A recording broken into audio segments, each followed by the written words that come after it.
What's good, y'all? It's your boy Sean P. the Blunt Guy. Hey! We are back again with another reaction stream. And today's stream, I pretty much tried to do yesterday, but my I don't know. My stream kept failing on me. Things, just a bunch of technical issues. So I decided to just move yesterday's stream to today. Right? I kind of decided to cancel yesterday's stream and just move it to today. So, if you did kind of catch a little bit of the stream yesterday, I deleted it because it wasn't a finished stream or anything, and I ain't just want like a partial stream up there. So I deleted it, and yeah. So if you have caught just a little bit of the stream while it was there, you pretty much know what we were already talking about, right? We was talking about law specifically, and today's streamer we will be reacting to, or yesterday's streamer we was going to react to, but now we're reacting to today, is going to be Tekking101. He is he's kind of like what I would consider a staple in the One Piece community, at least as far as like since I've been following, right? Like he's been around for a while, right? He's been around for a while, has a pretty big channel, one of the more popular YouTubers in this area, right? In this area, in this sector of YouTube, right? So, yeah. So today, the title of today's video is Law Week Day 7: The Future for Law, One Piece discussion, Tekking101. All right. So, supposedly, Tekking101 has been doing a series, right? That's been like a law series, like, or he had like a whole week where he just did law videos, right? So today I chose this video. Like I didn't even really know he was doing a law series, right? I chose this video because I found it interesting, right? Because now we're at the end of Wano. Pretty much about to go into a new arc, go into a new saga. And we got this character in Law who I feel as though his story, his plot, everything about his story is pretty much wrapped up already, right? Because from when we knew him, and got his flashback, we knew he had this long time issue with Doflamingo, and that's pretty much what he's been trying to overcome this whole, since we were introduced to him all the way up to Dressrosa. But he pretty much beat Doflamingo. And then him and Luffy, they had a pact where they was talking about taking down Kaido as well. But that's kind of as far as his ambition went. As far as, what we know of him, right? He wanted to defeat Doflamingo, get that revenge for Coruscant, and then, also take down Kaido, And I'm not saying that's as far as his ambition goes, I'm pretty sure, like, I'm sure he wants to become Pirate King too, but I think I kind of have this idea that I don't think he ever really thought past the whole Doflamingo revenge. I don't think Law per se believed he can, he was going to live to actually, he was going to live past fighting Doflamingo. I kind of think there was some belief in him that thought he could potentially die in the fight against Doflamingo. But he didn't, right? He didn't. So he's here. Doflamingo's out the way. Kaido's out the way. What's next for Law? What is next for Law? Now, I do believe that, Law has somewhat of ambition, right? Like he does want to become Pirate King. I do believe that. I do believe that that is going to be his next step in the journey. Do I believe he's going to become Pirate King? Obviously not. I think we all know who will be Pirate King by the end of the series. And I think the only other character that we're aware of that could put that has like, aside from Luffy, that has the most potential of become Pirate King, I think that is Marshall D. Teach, and anybody else I think is a distant third, right? I think Blackbeard is a close second, and anybody else is a distant third. So that's kind of my belief on that. But I do believe Law could potentially try to become Pirate King, or I think he is going to work to become Pirate King. Sorry, y'all. But before I continue to get into that, I almost forgot. Y'all, I'm just burping. Make sure you guys hit that like button. You know, it definitely helps out with the streams. Also, follow me on Instagram, Twitter, Facebook, and follow me on Discord. That is very important. Make sure you are following me on Discord because I have some channel announcements that pertain to this channel and Discord. You know, because at the moment, I'm kind of streaming on both platforms, right? I'm streaming here on YouTube and I'm streaming on Discord. I haven't had that many streams on Discord, but you know, I only had one stream so far. But I will be using, or not Discord, Twitch. My bad, y'all. Twitch. Twitch. I will be using Twitch a lot more in the very near future, right? In the very near future, I will be using Twitch a lot more. So it's kind of like, you know, both platforms are kind of taking that attention away from me. So I will talk about this some more, and probably in a little bit. Well, now let's talk about it now. All right, so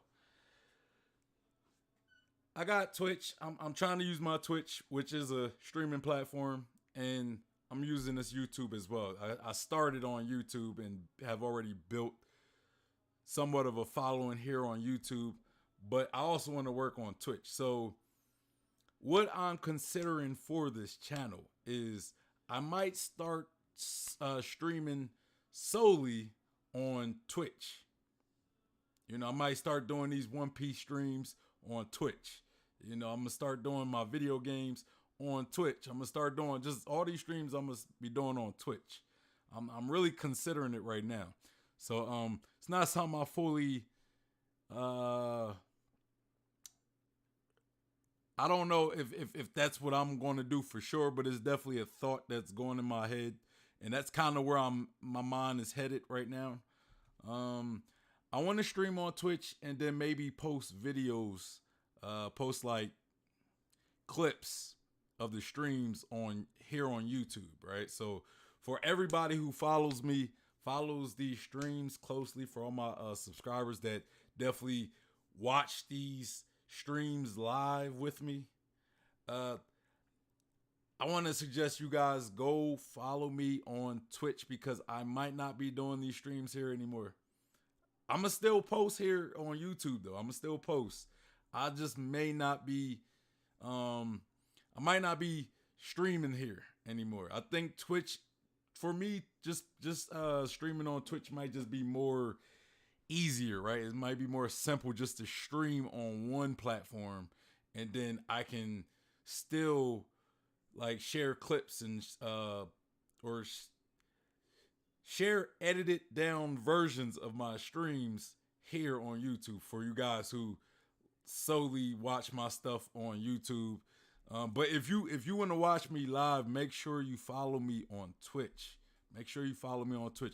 I'm not gonna make the switch just yet because I wanna make sure you guys are following me on Twitch before I change the how I do this.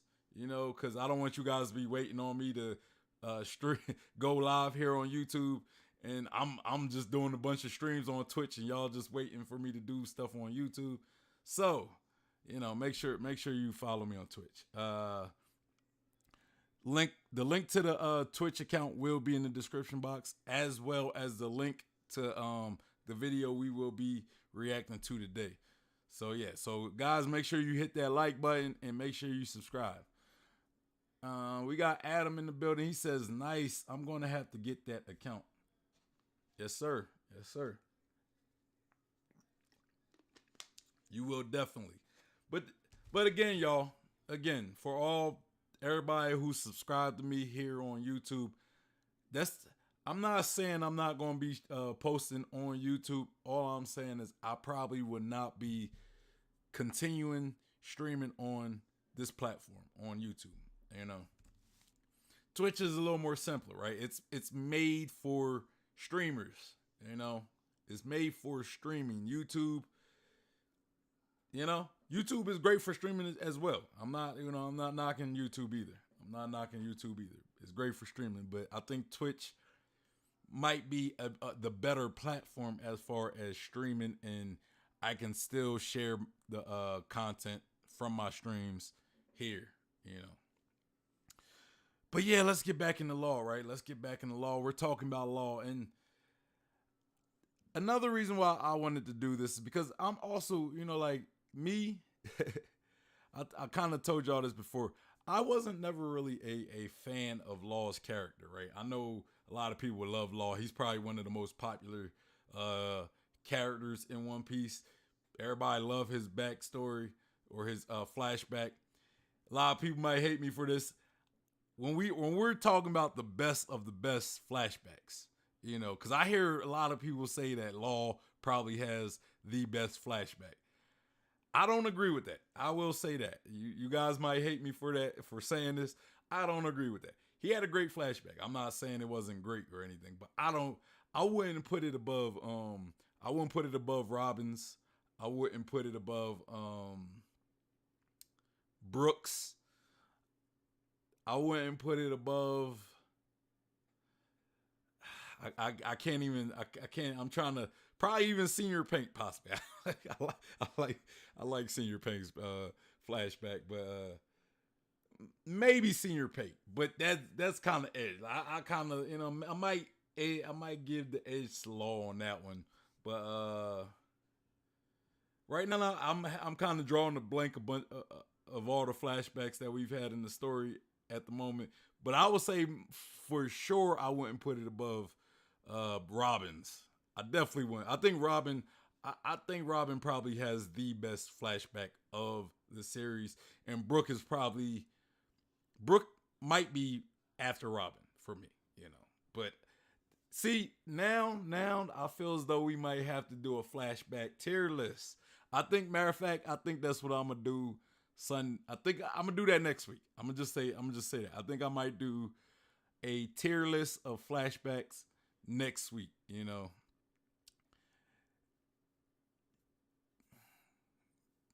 Should I do it Sunday? Let me know in the comments. Let me know in the comments or the chat if I should do a tier list this Sunday. I don't know if I'm ready. I don't know if I'm prepared, because I kind of like to do a little research, kind of like to, go back and, you know what I'm saying? So, and I kind of want to give it like a little more advanced than now, right? I want to give it a little more advanced than now. But you know what? Maybe that's what we do. Maybe that's what we do, a tier list this Sunday, because I don't have any other plans for this Sunday.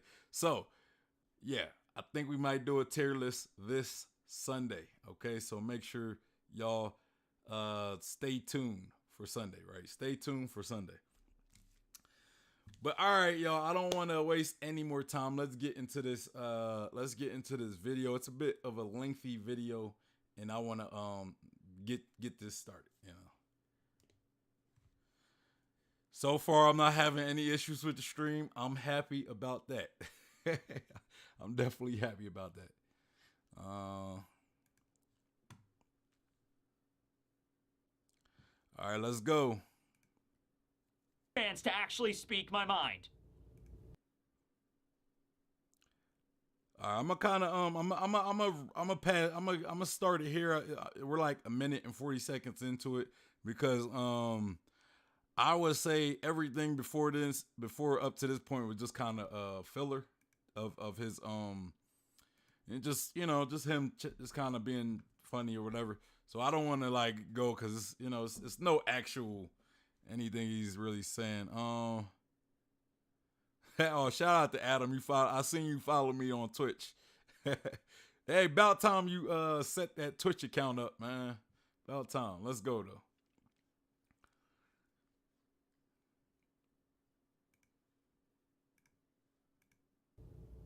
Okay, fine, whatever, sure. Okay, so what? Nah, I seen that you signed up for it, Adam. I seen that you signed up for it. Hey, shout out to you, man. Shout out to you. Let's get this started though. Oh, all right. Law is an amazing character. He's a character that's been through a lot of shit through his past, and literally, you know, it's different because he's very much like a Straw Hat in that regard, because a lot of people in One Piece have really messed up backstories. Law's backstory, though, it rivals, if not succeeds, in triumphing over a lot of the Straw Hats' backstories in terms of sadness. I know that's a weird way to phrase that, triumphing over sadness, but no, seriously, it does. Literally, he had a loving mother, a loving father, he had a sister, everything was happy, you know, he was kind of the weird kid in class, but everything was going good for him, and then because of the government, not because of like an invading pirate group or whatever, no, it was because of the world government not telling the people of Flevance they were literally mining poison, and like not even just regular poison that you just like kind of to speak back on what he said about I thought he was going to I was trying to give him a chance because I thought he was going to expand on it, but yeah, I disagree that his backstory rivals the Straw Hat. I mean, he didn't say all the Straw Hats, but I mean, I guess to a degree he's right. You know, I don't know, because I don't know if I'll put his over Brook. I don't know if I'll put it over, or I don't know if I'll put it over Brook, Robin, or Chopper, possibly. You know what I'm saying? Sanji, I personally kind of like Sanji's more. Like, a lot of people might disagree with me. I love Sanji's backstory. So me personally, I wouldn't put it over Sanji's either.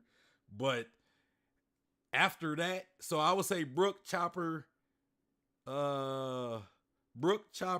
Sanji, and Robin.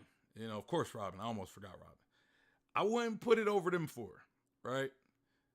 Nami might be questionable as well. You know what I'm saying? Nami's backstory might be questionable as well. Everybody else, he might be right. Everybody else, I might give it to him. Everybody else. But let's continue. Have and it just kills you. No, poison that takes like several successive generations to not only kill you, but also your children, your grandchildren, your great-grandchildren, all at once. Okay? So the government lets them mine that for literally dozens of years and decades, and then finally, when it finally afflicts the town and everybody starts dropping dead, the government then has the gall to say that it's an epidemic, it's a virus, it spreads like a plague, you know, get away from everybody from them. So even if somebody were to manage to survive Flevance and get out, they are now essentially a pariah in the entire world, right? Where everyone that sees them is going to want to burn them, okay? So that was Law's backstory, and then he gets into league with Doflamingo, and he could have easily, I saw one of those videos this week where he talked about Law going evil. Honestly, all right, thinking about it now, after the explanation, I might move him up a little bit over a few of the Straw Hats that I say. I might move him up over, like, I'm questioning Chopper, but I'll probably put him over Nami. Maybe Nami and Chopper. I don't know. Again, we're gonna have to. I don't know. This is gonna be one of the discussions that I think it might have to take a stream where we're gonna have to talk about all the flashbacks of the story and rate them, put them into some type of tier. So yeah, we're gonna save that. Let's go. he could have. There could have been a point where he could have turned and went evil, but he didn't. He stayed true to his morals. He stayed true to his Hippocratic oath as a doctor that his parents instilled in him, and he wanted to help people by becoming a pirate. So I guess he could have just went off and been a regular doctor, but he had to be a pirate, you know, for circumstances notwithstanding, he had to be a pirate essentially. But he was a doctor pirate, okay? And you know, there are probably plenty of times where maybe Law's group was on an island doing their piratey deeds, and if Law saw a little kid on the side of the road crying and sad and sick, Law would have stopped and helped that kid, okay? You know that probably happened at a lot of different points throughout Law's life, okay? Tried his best to save people while still being a criminal in the world government's eyes, okay? Law is an amazing character, and yes, he has the cool factor. He's got the goatee, he's got the hat, he's got a cursed sword with crosses on it. It's cool, of course. But Law himself, you know, there's a lot more to his character than that. And even though I wasn't able to really share my thoughts this week, I'm glad, I really am, that we were able to focus an entire week on this channel dedicated to one of the greatest pirates that's ever sailed the seven seas, Trafalgar D. Waterlaw. I hope he doesn't die. I hope he never performs the Eternal Youth Operation. I hope he lives to the end of the story, in the ripe old age of 90. Oh yeah, God no, God no. I hope not. I know everybody love this idea that he's going to use that eternal thing. You know, and a lot of times when I hear people's explanation of why he would do it, it's just for the fact that it was introduced to the story. So it's like because simply because it was introduced in the story, all of a sudden it's like now he has to use it. He has to use it to save Luffy somehow. And then what? Luffy becomes immortal, and then it's like what? You know, Luffy does. You know, it kind of kills any. It kills any stakes of Luffy potentially dying in the future, right? In any future fights because he's immortal. So it's like, well, we know he can't be killed, so he could just always keep coming back to fight, right? So yeah, I don't like that idea of Luffy getting the immortality from Law's immortality surgery, and mostly because it just doesn't make sense to me. It doesn't make sense for Law to do something of that sort. You know, it doesn't make sense. Let's be real. You know, why? Why would Law do that? You know what I'm saying? Why would Law do that? You know, now I do believe in Oda's writing to where if he did decide to do it, he could make it make sense. He could. But I don't know, like I don't see Oda going in that direction, right? Like he didn't use it he hasn't used it yet, and a lot of people speculated he was going to use it at the end of Wano, right? And he didn't use it. So, but to me, it's like, why would Law use it? You know. Now, if using it was to save his crew, I get it. I would be fine with that. I would be fine with that if, let's say that it was a situation where Luffy was fighting the enemy, right? Law was out of the fight. Luffy was fighting him, and Luffy was the only person capable of beating this enemy. You know what I'm saying? Like Luffy was the only person capable of doing it.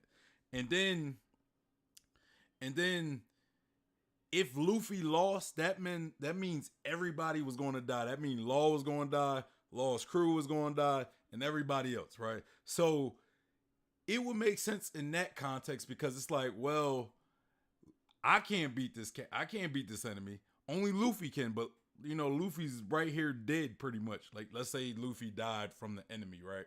Luffy died. And Law's like, well, I can't beat this enemy. You know, Luffy's the only person capable of doing it. So if I don't sacrifice myself to save Luffy, then me and my crew dies. So at least to save my crew, I have to sacrifice myself to save Luffy. That is a reasonable context for it to happen. But just for the sake of bringing them back, right? Like just like Luffy was killed and Law was just like, oh, I love you, Luffy. I don't want you to die, so I'm gonna sacrifice myself. It's like, no. To me, that's just stupid, right? That's just stupid. It's the context, right? It's the context. Could it happen? It could, and I do believe in Oda's writing enough to make it make sense, but it happening just for the sake of happening, I think that's stupid, right? I think that's stupid, you know, because Law has his own crew that he cares about, that he has to that he's in charge of, he's responsible for. Like, he has to pretty much make sure that they eat, make sure that, you know, their ambitions are fulfilled, right? So what sense does it make for him to say, you know what, hey, I know you guys are my crew, y'all follow me, I'm responsible for you guys, but I'm gonna die to save this a captain of a different crew. I'm gonna die to save his life simply because plot, right? Simply because of plot. It doesn't make sense. It just doesn't make sense to me. You know, could Oda write it in a way to make sense? Yes, I'll at least give everybody who believe in that theory, I'll at least give you guys that aspect of it. But it has to be a hell of a writing, right? It has to be hella writing. It has to be some good writing, you know, for it to make sense. You know what I'm saying? For it to make sense, it has to be right. And even in the scenario that I gave you guys with like Luffy being the only person capable of defeating an enemy, I don't even know if that would work because I don't see Law having the attitude of deferment, where he's like, well, I can't beat this character, so I'm gonna let Luffy beat this character, right? I feel as though Law would believe that he can beat said character just like Luffy would beat such character. Just, you know, and it's been established. Like he sees himself as an equal to Luffy. You know what I'm saying? If he's seen himself as inferior to Luffy, then that way will work as well. But he would have to see himself inferior first before I even believe that route to work. You know what I'm saying? Like he has to believe that Luffy is clearly superior to himself. And I don't see Law ever really believing that. You know what I mean? Adam says, I gotta pop out and pick up some food, but I will grab the rewatch and stay tuned on the channel Discord for the Twitch update. All right, man. Appreciate that. But let's continue. 97 or whatever. All right. Now you can take it away. There you go. Come on, everybody. Come on. Come on. Standing ovation, everybody. Woo! Law Tekking! Yeah! Okay, so, all right. How would it be just if I just end Law Week with just like, all right, everybody, well, that was the video. I ran out of ideas. Got nothing else left. See ya, everyone. No, I do have an idea, and it's the best idea. It's the future of Law. Oh, yeah. And this actually came at a perfect time. So I'm filming all of these out of order, although this is the last episode of Law Week that I am filming, like, chronologically, and also, like, it is the last one I'm filming. And so this is right after Chapter 1053 dropped. It just dropped, like, a couple days ago, okay, that I'm recording this right now. So we could talk about, like, what's going to happen. Also, you know, when I was planning this trip, I didn't know there was going to be a month break of One Piece. So this really just clicks together perfectly, all right? So a little bit of spoilers here. But Chapter 1053, we have the bounties of Law, Kid, and Luffy all set at 3 billion. They are still in one. Yeah, I don't like that, man. I ain't gonna lie to you guys. I'm not a fan of Kid and Law catching up to Luffy, right? Like I don't think, I feel as though, like, to me, Luffy being at 3 billion, it makes sense, right? It makes sense. I'm fine with Luffy being at 3 billion. I don't think Luffy should have got no 4 billion or 5 billion. Some people might think that. Some people might believe that, oh, why is Luffy's thing so low? I think Luffy's bounty is just fine, personally. You know what I'm saying? It doubled, if anything. You know, like I would have probably gave him 2.5 billion, like maybe just an extra billion over where he was. But 3 billion, I think, is still in a reasonable range. Now, on the other hand, Law and Kid, man, they last time we seen their bounties, they were in the 100 millions. Like, I don't remember the exact number. I think like around 500 million or something.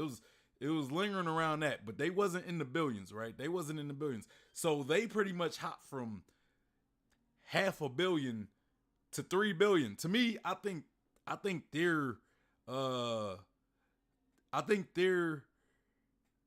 come up, or their how their raise in bounty shouldn't have been equal. It shouldn't have been 3 billion. Cause one, Luffy took down Kaido pretty much. He ended Kaido by himself. I mean, you know, there's a lot of variables that happen with Kaido. You know, Kaido was pretty much worn down, and, you know, until Luffy was able to beat him, right? And a lot of people, because I've stated that I still believe Kaido is stronger than Luffy. But a lot of people say, well, Luffy beat him. But it's like, hey, if it wasn't for Luffy being saved so much, Luffy wouldn't have ever beaten Kaido, right? Even though he did have that transformation at the end. So I mean, I guess, you know, with the transformation, I guess you could say he's superior to Kaido. But you also gotta look, Kaido's been fighting a lot of people after defeating Luffy twice, or at least once, right? Like he fought the Scabbards, and then he fought the Supernova, and then he was fighting Luffy, and then he beat Luffy, and Luffy would have died if he wasn't saved.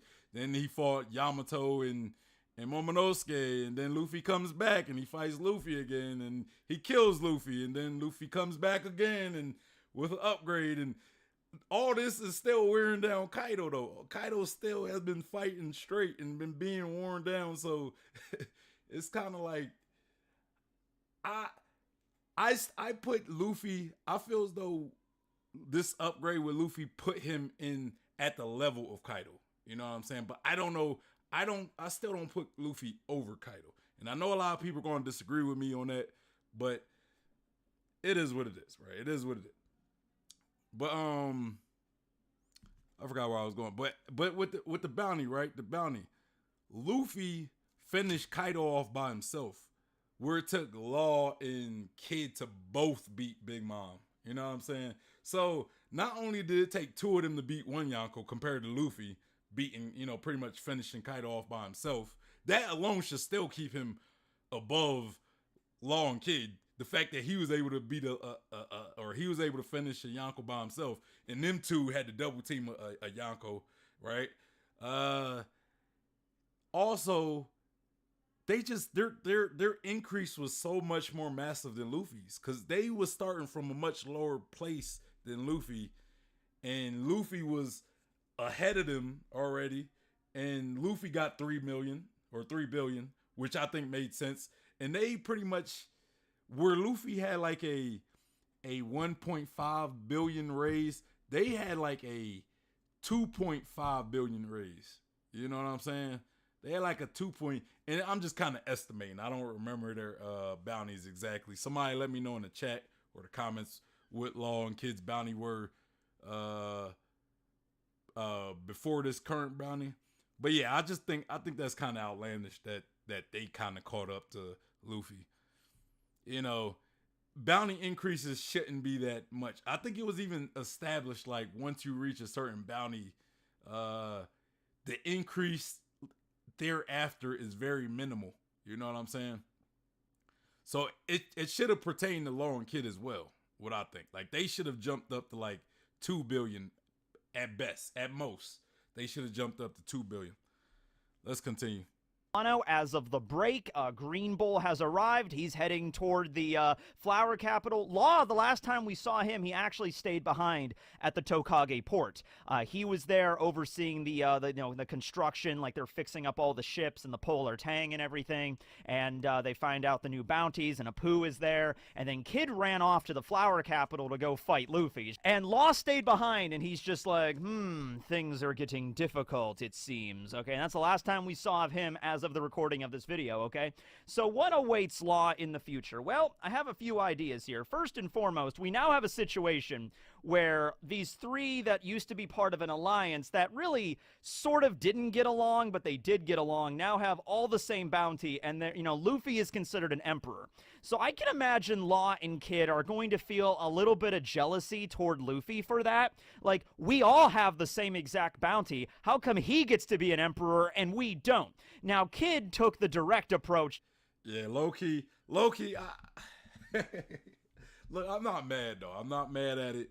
I'm not mad. I get the whole Buggy thing. Buggy, he just happens to just, like, fall. He fails, but he already fails upward, right? So I get it, like Buggy being a Yonko, and Luffy being a Yonko, but I guess if they would have decided to have Law and Kid as a emperor, it would have been in a way where like only one of them could join, right? Because you still got Shanks and Blackbeard, and then Luffy, of course. And then it's like Law or Kid would have to fill that fourth spot. Or you could just have a 5 emperor thing, right? like, you know, as far as what the newspaper wants to market. Because again, I'm not sold on what the newspaper. I'm not sold on just accepting whatever the newspaper say personally, but you know, that's neither here nor there. But yeah, let's continue.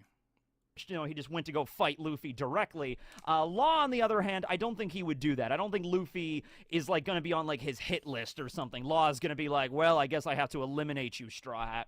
What I think this is going to result in, and I don't know how exactly it's going to go with Green Bull there and how Wano is going to conclude and how the Straw Hats and the Kid Pirates and the Heart Pirates are all going to leave the island, but I think it's going to culminate down to a race to Laugh Tale. They are all going to realize kind of at the same moment that it's like, all right, Luffy, you're the emperor, but the world is a-changing, and it can go in any direction. Like, literally, the sky is the limit. Quite literally. There are literally sky islands in One Piece. Literally. Yes, literally. So, he's like, tell you what, we're just gonna all go race to Laugh Tale now. Our alliance was fun while it lasted. It is going to be weird not seeing Law around all the time because, you know, he was part of the Straw Hats essentially traveling with them since Punk Hazard. You know, Punk Hazard dress. Let's talk about the race to Laugh Tale. I don't know. I don't think there will be a race to Laugh Tale. Why? I think Luffy's too far ahead for there to be a race to Laugh Tale, right? Like, how are Law and Kid and all the other Supernova, how are they going to be able to actually keep up with Luffy for this race when they're so far back, right? They're so far back. Like Luffy has all the road poneglyph rubbins.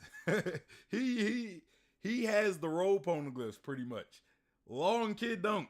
You know what I'm saying? Law and Kid, especially Kid. I know Law kind of been around, so you know he could have like maybe squaz, you know, like, you know, peep some of the poneglyphs as well and got like some of the interpretations as well, like just being around the Straw Hats, right? But honestly, I don't think Robin ever really shared what the poneglyphs has said with anybody. You know what I mean? So if she hasn't, how are Law and Kid going to get the information from the road poneglyphs? You know? And when I look at a race, I feel as though it has to be somewhat close for it to really be considered a race. Like, Luffy's like a mile ahead of everybody right now, right? I think the only other person that's that you could consider it a race with is Teach. You know, Law and Kid don't have the road poneglyphs like Luffy, like the Straw Hats do, you know? But yeah, that's kind of my only pushback against him saying that. Let's continue. Rosa, Zoe, Totland, we took a little break, but then Wano right there's Law hanging out. So it's going to be a little weird getting back to like the status quo, and I think that'll also be really good for the story in general to kind of reset. That's why I really hope we go to Elbaf. So we have at least one more arc where it's just the Straw Hats, okay? It's nobody else that's like tagging along with them or anything. It's just the Straw Hats, their new members, Jinbei and Yamato as well, landing on Elbaf and just having that adventure, okay? I low-key, I like that idea. I kind of agree with it right there. Like, I like the idea of having an arc where we have the Straw Hats going on an adventure together again, right? Like, well, I know you could consider that as well, but you also gotta look, it wasn't just the Straw Hats. It's been Kinemon tagging along with him, Momonosuke tagging along with him, Law, yeah, they've been having people tag along with them, right? And you know, we know that the Straw Hats reunited in Wano. You know, even though they weren't even together the whole arc, they reunited in Wano, and it'd be nice to have an arc where we see them all together go to the same island, pretty much together, just as a crew, not having tag-alongs and all that stuff. Just them together going and exploring together and all that. And no splitting them up, you know what I mean? I hope we don't split them up again in the story. You know, keep them together. Keep the Straw Hats together.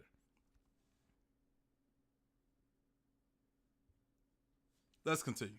And then after that, we can move on to the Laugh Tale stuff, okay? But I could see all of them departing, maybe not on great terms. Like, I don't think they're all going to, like, shake hands or anything like that. Law and Luffy might. Kid probably wouldn't. But sort of like, okay, listen, here's the deal.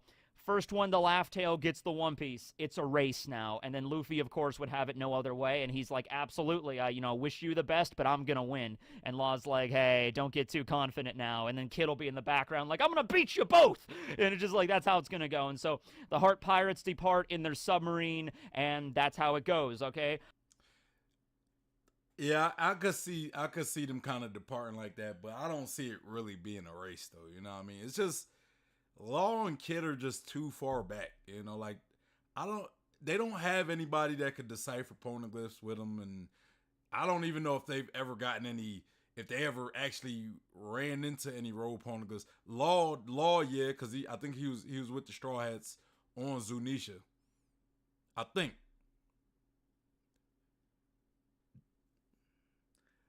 What was Law with on Zunisha? I think he was. I feel as though he was. I don't remember.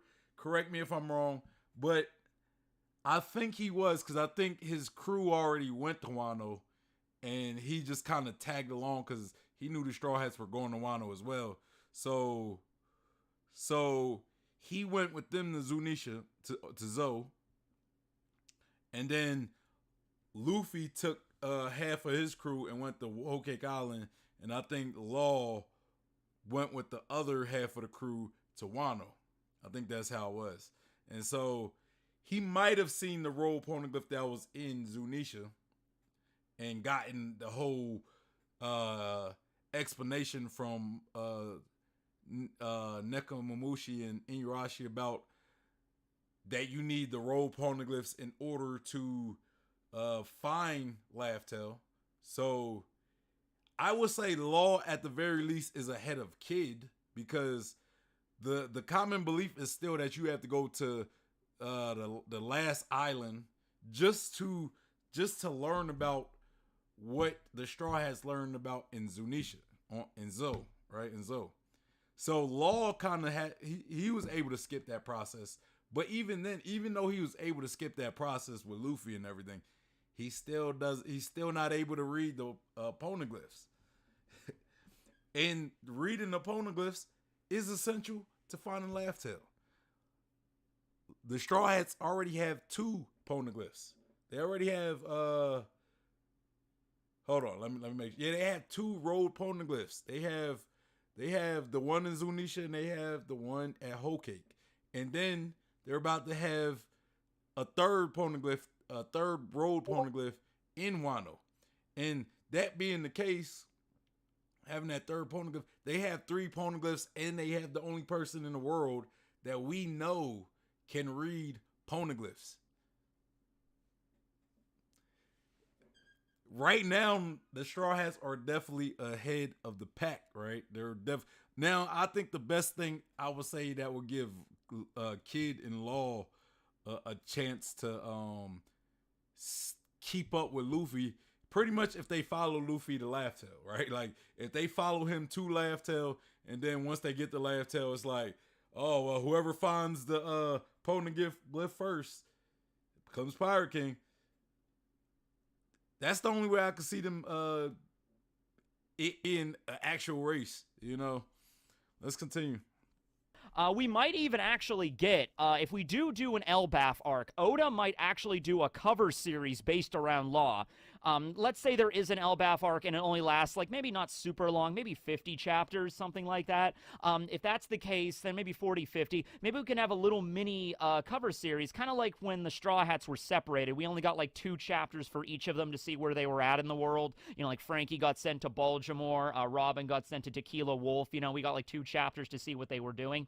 We might get something like that, where while the Straw Hats are on Elbaf, we see, oh, this is what Law's crew is getting up to in this part of the Grand Line, and this is what Kid's doing, and that's who they ran into. Maybe it'll be all not the Warlords, the Supernovas, the Worst Generation. Maybe we'll see, like, 2 cover pages for each one to see where they're at. Also, that was very similar to the way the Straw Hat Grin Fleet's cover page was handled, okay? So, with that being said, though, what is the ultimate goal of Law at this point in the story? Like, what do you think he wants? Remember back at the Sabaody Archipelago when we first got to meet the Supernovas, okay? Shaki was the one that was, like, explaining all of them to Luffy in the bar. You know, like, this is Eustace Captain Kidd. He has a higher bounty than you because he, you know, kills innocent civilians and stuff like that. Here's Capone Beiji, and he's a mafia boss from the West. You know, here's Jory Bonnie. She eats a lot of food, and she's from the South, you know.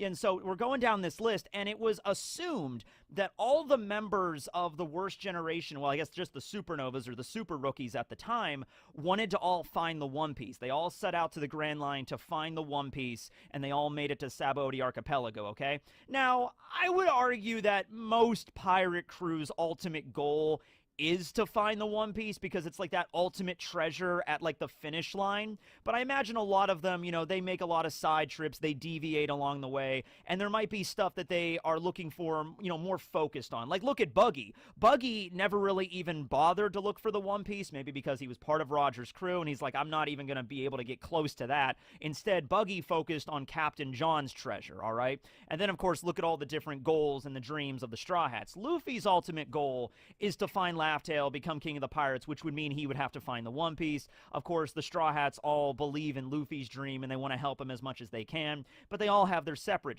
dreams, you know.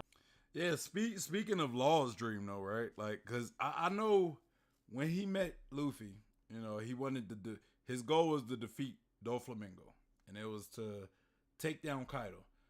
But did he ever actually explicitly say, you know, or imply, like, has he even implied that he wanted to become Pirate King or find the One Piece? Like, did he ever actually say that was what he wanted, you know?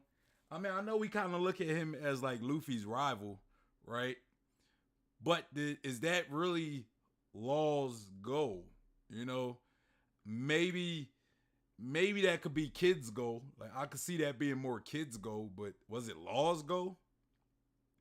And if it's not his goal, then, you know, what is it? What is it from this point on? Let's continue.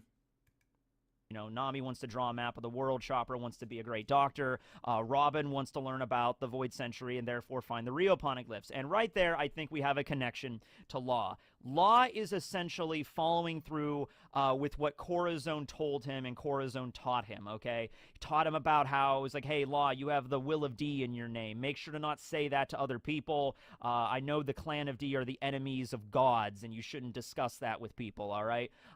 You know, there's like a mystery involving that. And Corazon, I believe, even told Law, like, don't really try to learn more about it or anything. And when Law asked Sengoku about it at Dressrosa, you know, he's like, you know, what's with the D? You used to be the fleet admiral of the damn Marines. I know you know something about this. And Sengoku didn't answer. Well, he didn't give any answer, like, meaningful. He basically just turned around and said, listen, if you think the fact that you have the D in your name is like, that's the reason Corazon cared about you, that's the reason Roshinade died for you, just get that out of your mind right now, because that wasn't the reason, okay? He genuinely loved you like a little brother, okay? So that's the reason he did that. That's the reason he saved you or tried to save you, got the op-op fruit or whatever. You know, the Will of D is irrelevant to this conversation, and then Sengoku kind of just walked away. And so just leave it at that.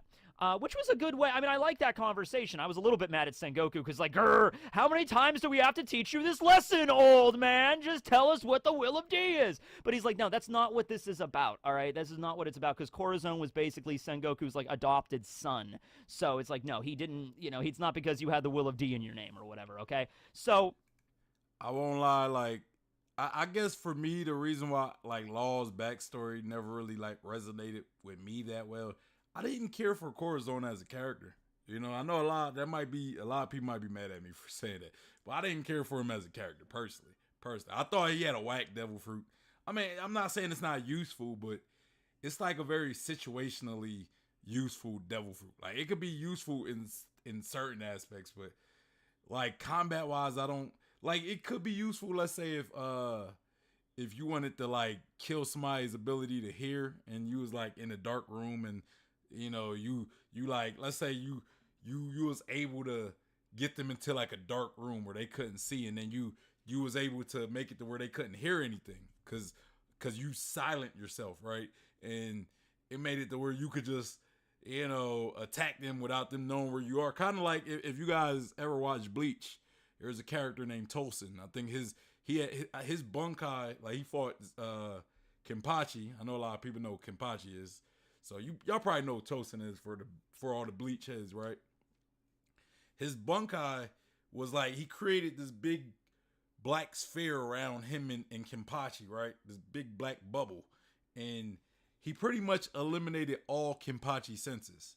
And so it gave him advantage, but you know, he was dealing with Kenpachi. Kenpachi was just kind of like, he found a workaround to it. But against most enemies, that would be a very effective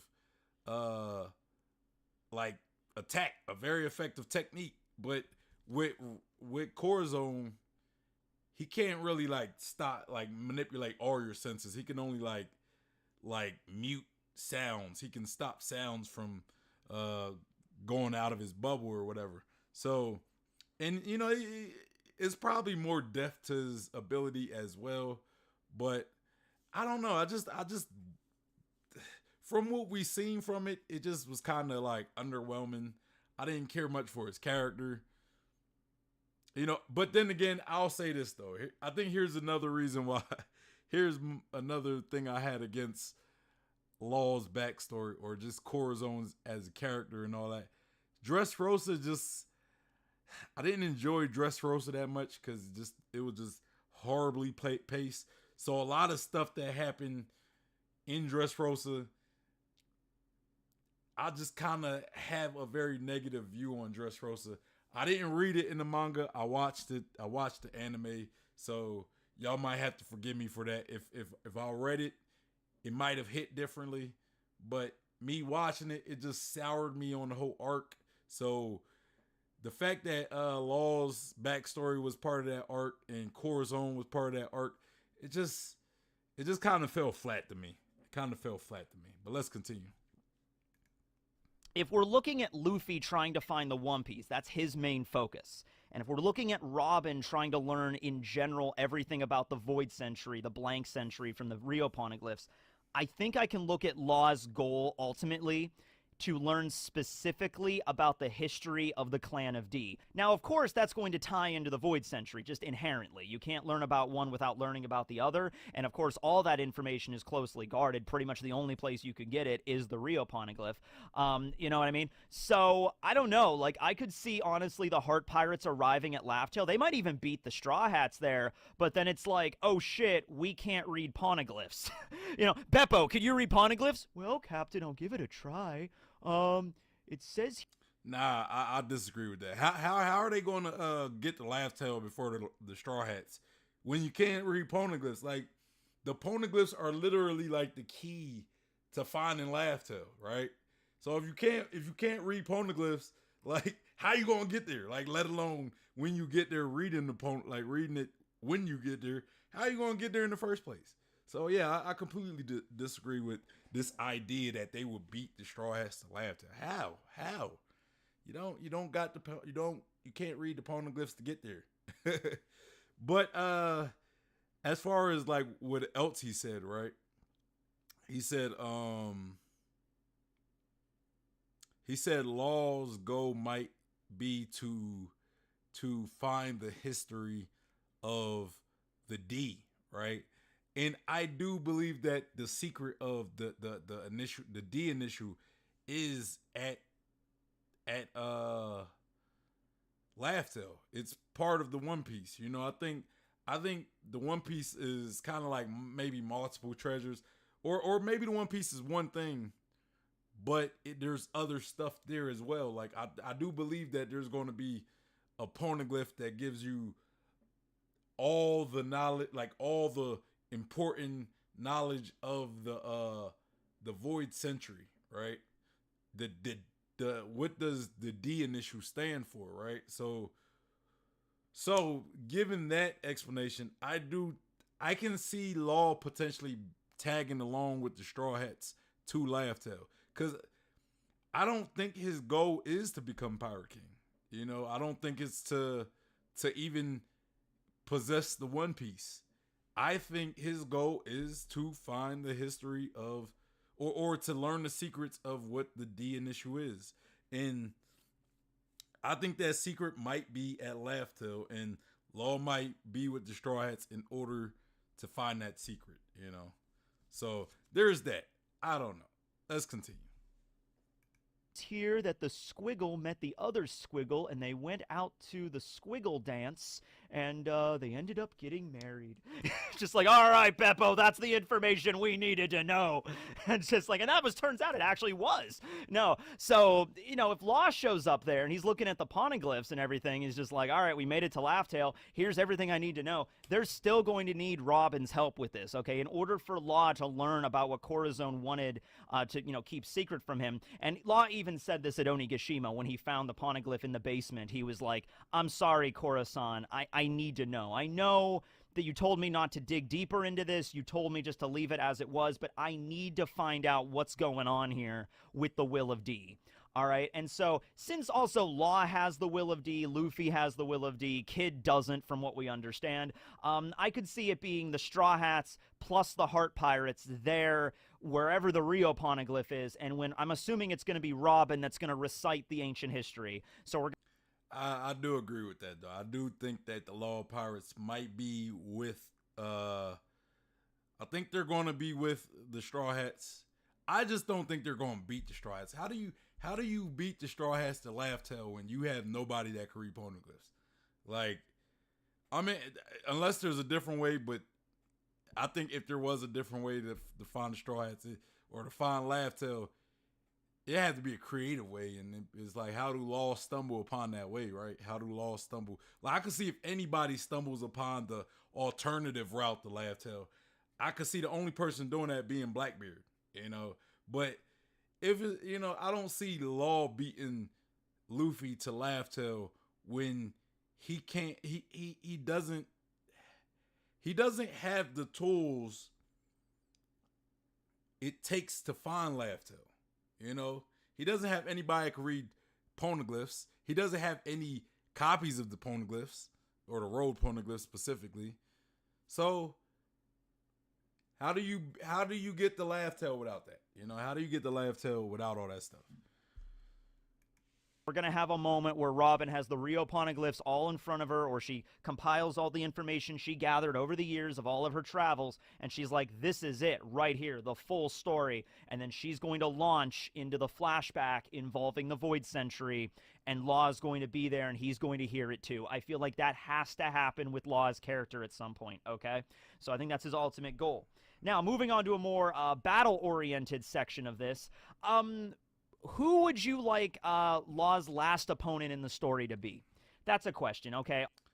I would say I think it would be Law's last opponent. That's actually a good question. That's a good question.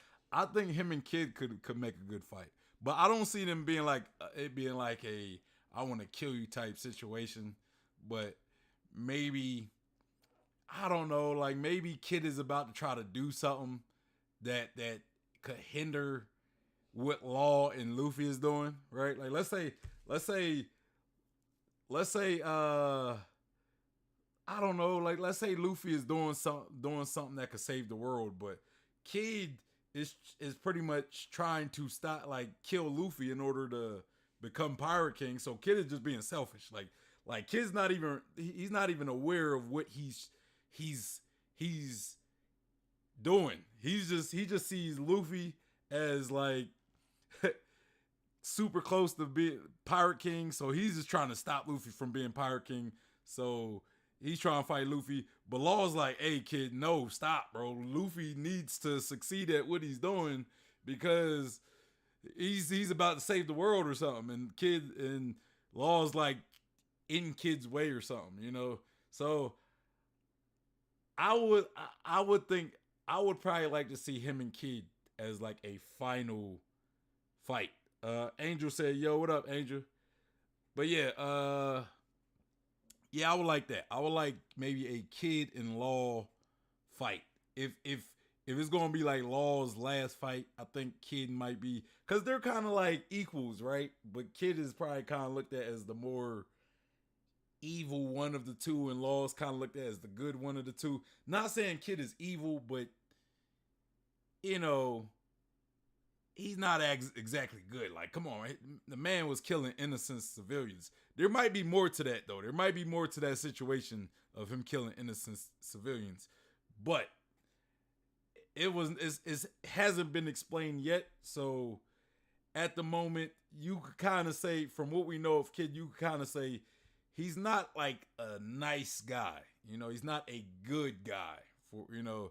So maybe a nice little kid-in-law scuffle would be nice. And at the end, maybe they'd be cool. Like maybe they're cool at the end of it. Let's continue.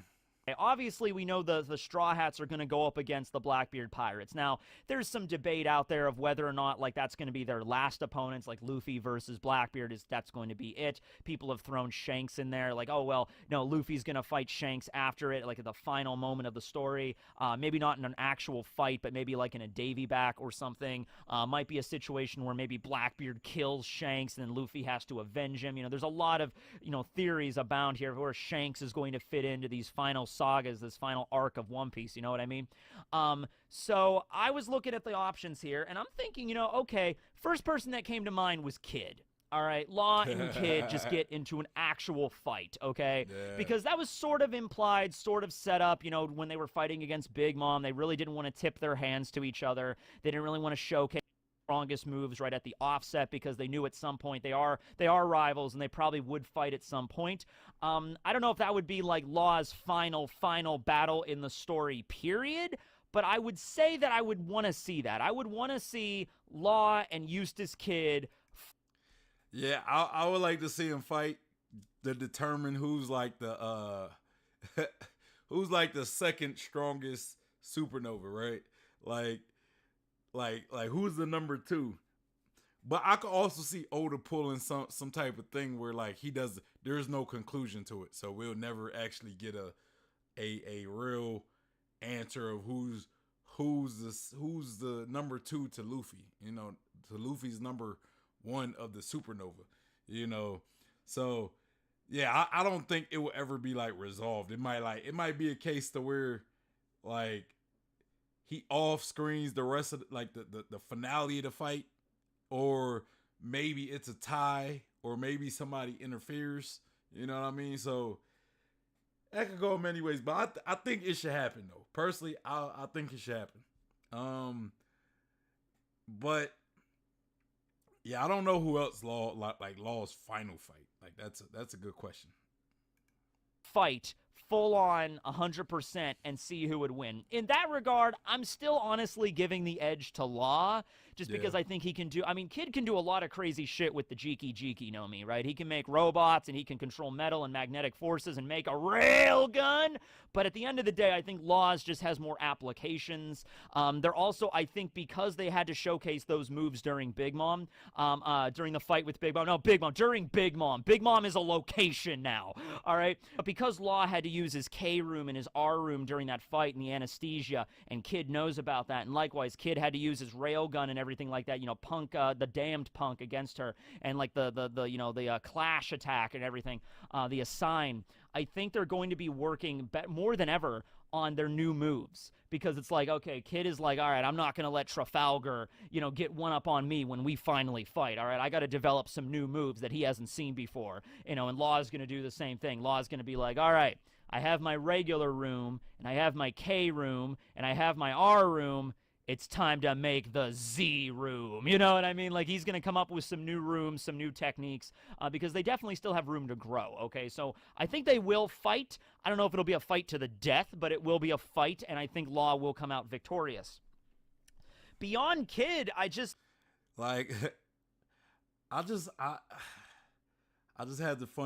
like the weirdest feeling that if they do fight, right? If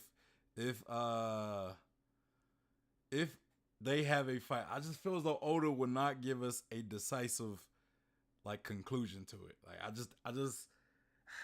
I know how Oda is, man. He don't like to make things decisive. Like that's why the community always argues about like who's stronger and stuff, because it's like Oda never gives you like an answer. He never give you like it's like anytime there's a fight, there's always like variables to that fight to where it's like you could say, well, the only reason why he lost was because such and such did this, or he or Luffy had help fighting this character, or you know what I mean. There's never nothing decisive.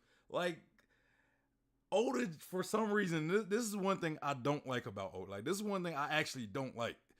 Oda is, to me, Oda, I don't want to say he's afraid, but Oda does not like to give you a definitive answer to things sometimes. He just likes to leave you, he like to leave there, he loves to have it questions, you know, and I get it, because it always leaves the fandom engaging. So in a way it's genius, but I don't like it because I like to have concrete things in the argument. But when you have like shaky concrete things, it just makes it like, it makes debates useless, honestly.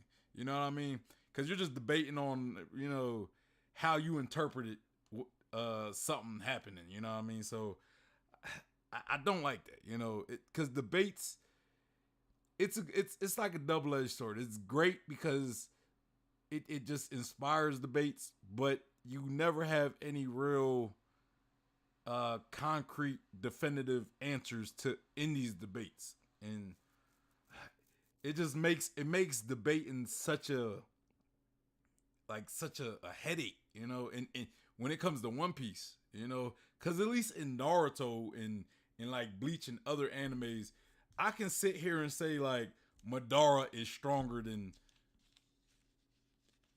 certain people, right? Without a doubt. You know what I mean? I can be like, well, Madara beat this character, and it was a straight one-on-one character, so, or it was a straight one-on-one fight. So, you know, with no other variables happening, it was just a 1v1 fair 1v1. And Oda just likes to add certain aspects in fights to where it's like you can't really say that all the time.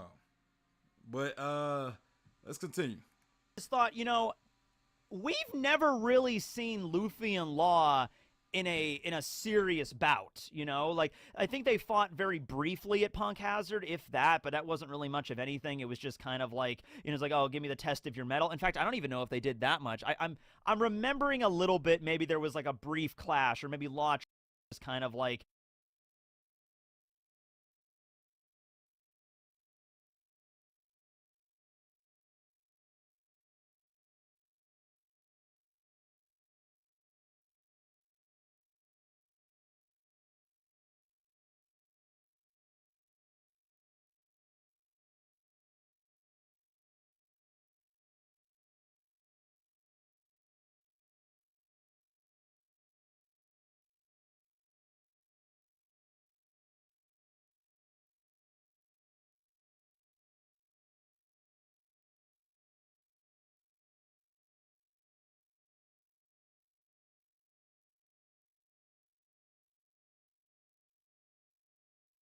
it's like, oh, give me the test of your metal. In fact, I don't even know if they did that much. I'm remembering a little bit. Maybe there was like a brief clash, or maybe Law tried to attack Luffy just to kind of get his metal, just like how strong he is or how strong he's gotten in the time skip. But I don't even know if that happened. But I would love to see a straight up fight between Law and Luffy. Okay, because you're talking polar opposites here. You're talking about Law, who's like a tactical genius, really thinks things through, has these very complex, intricate attacks that involve using the Oppi Oppi no Mi, the different rooms and everything like that, surgical terms. And then you have Luffy over here, who's a damn cartoon character, basically, now, right? Like Gear Fifth, going into Sun God form, bouncing around, turning everything into rubber. Like Law is using this really cool technique, like, radio knife. And then Luffy just grabs his sword and then bends it like a damn, bendy straw or like whatever. And then he's like a pipe cleaner. And he's like, ha ha ha, that's funny. That tickles, Luffy's like, Law's using gamma knife. And Luffy's like grabbing this condensed knife of radiation and bending it to his will, turning it into a balloon animal and throwing it back at Law. That would actually be a crazy fight to see. Once again, not to the death.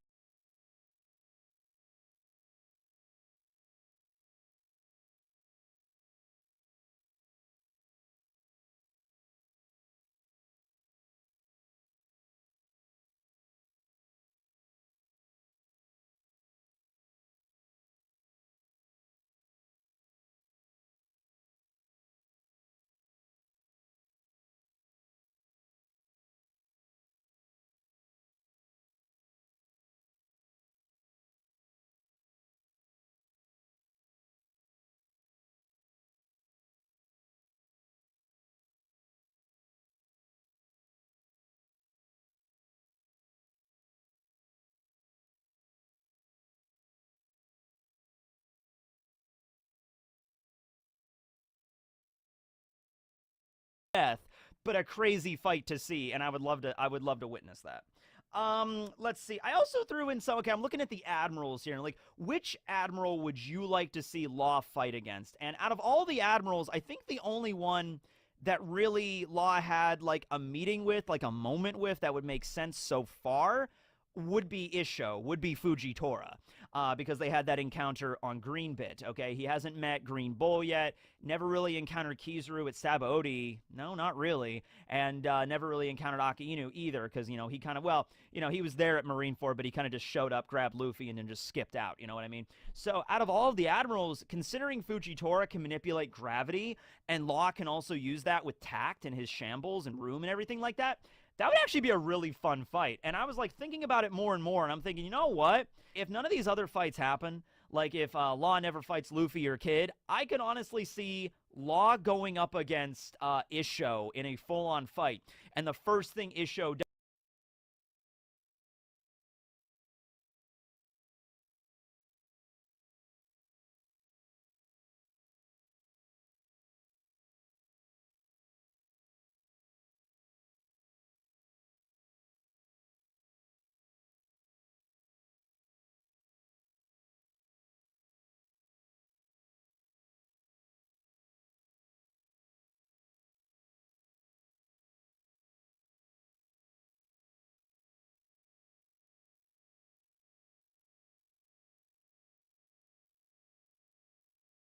does is he uses a gravity power to like push Law to the ground or something, and then Law opens up his room and then uses tact and then kind of like nullifies the gravity and balances it out again, sort of negating the Zushi no Mi, and then that's when Law busts out his Z room, Zed room, and he summons Lord Zed from Mighty Morphin Power Rangers. That's his true awakening, right? But no, you could see an evenly matched battle between those two, and a lot of really cool things you can happen with that, you know what I mean? Also the fact that, you know, Fujitora is blind, Law's a doctor, you could do some stuff with that. We can learn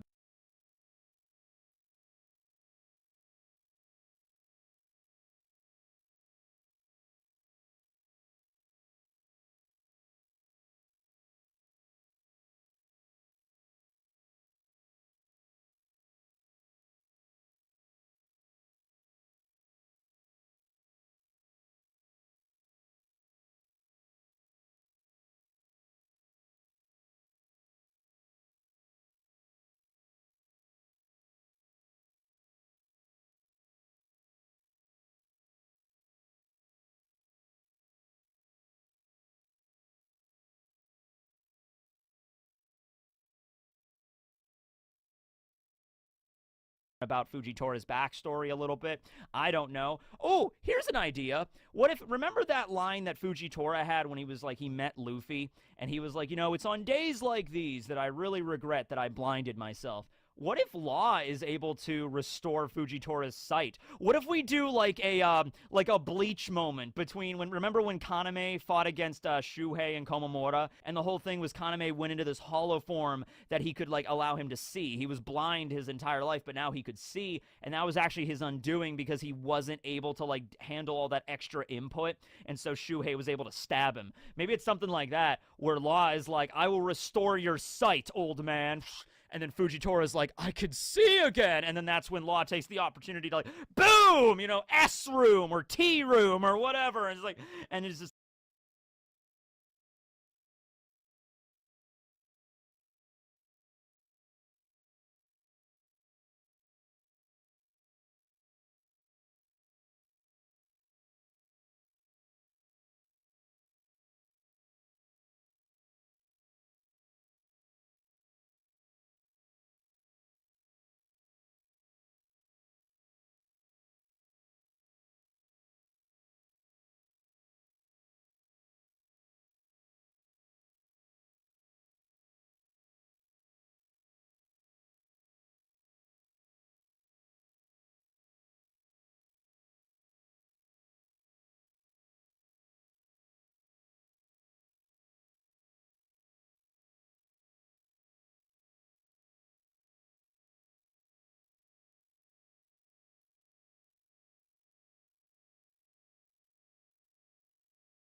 just eliminated D room for death. And just stabs him right through. It's like, no, you know? That would be cool, right?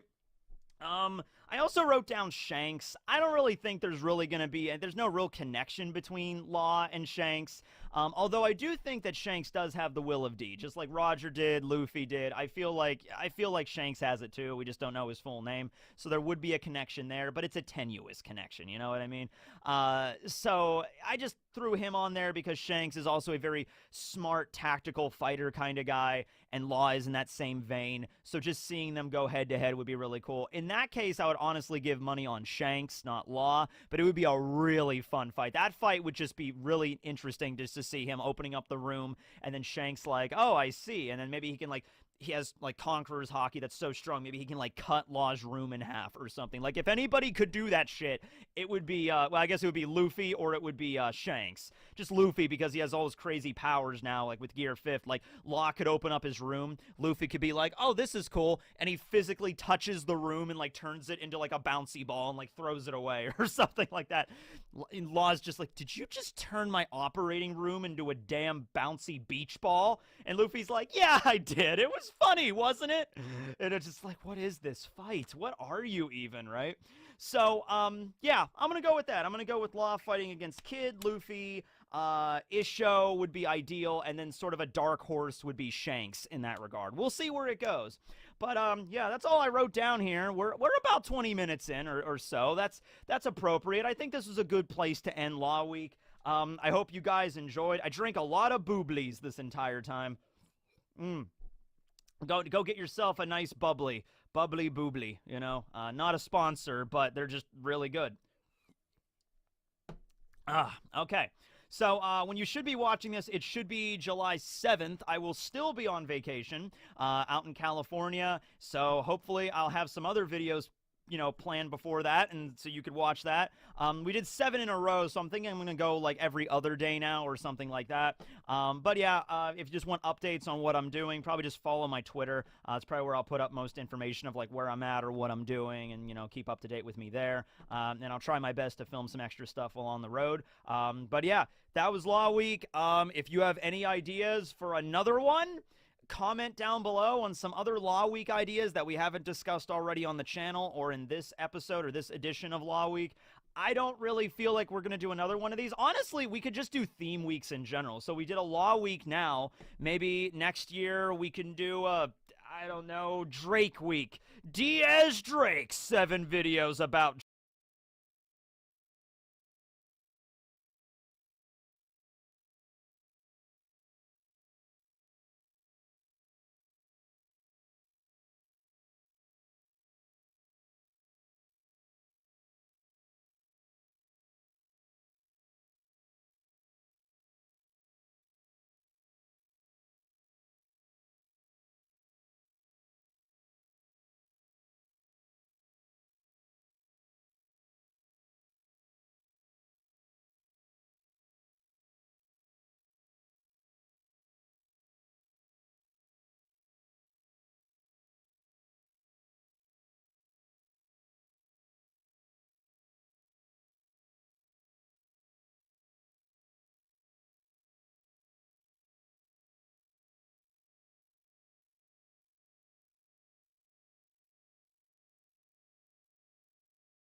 Drake all the time.